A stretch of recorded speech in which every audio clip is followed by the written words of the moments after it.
Le témoignage demande, pour qu'il ait une réelle valeur et soit efficace, que le peuple de Dieu, que l'Église soit un corps céleste. Il requiert cela. Il est clair que ces croyants à Corinthe sont parvenus à une mesure vraiment petite de la puissance de sa résurrection, simplement parce qu'ils n'étaient pas entrés dans la signification de sa mort, de sa croix.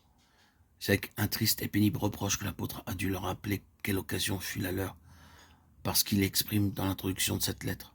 Pour moi, frère, lorsque je suis allé chez vous, ce n'est pas avec une supériorité de langage ou de sagesse. Moi-même, j'étais auprès de vous, dans un état de faiblesse, de crainte et de grand tremblement.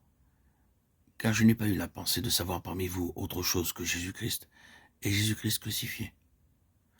Cela fut l'attitude de Paul, son message et son but lorsqu'il vint à Corinthe, bien longtemps avant qu'il ne leur adresse cette lettre.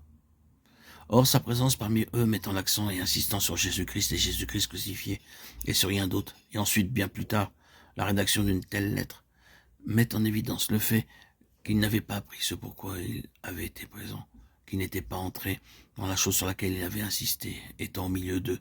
Et toute cette situation est une constatation de ce fait. Si Jésus-Christ et Jésus-Christ crucifié est appréhendé de manière vivante, vous n'aurez pas de semblable division, pas de schisme, pas de fornication et rien de toutes ces choses. Ils n'avaient pas compris la signification de la croix.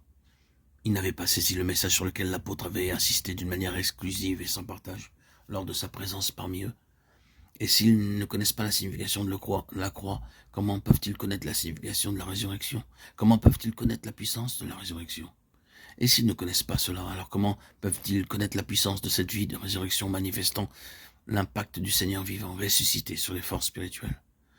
Vous ne pourrez jamais détruire les divisions parmi les saints en les invitant à discuter ensemble de leurs différends et en leur demandant de se réconcilier. La seule façon de traiter de telles choses parmi le peuple de Dieu est de vous agenouiller en vous occupant des forces qu'il y a derrière cela. La puissance de l'ennemi derrière cette chose doit être brisée. Vous ne pourrez jamais arranger une situation comme celle-là parce qu'elle est diabolique.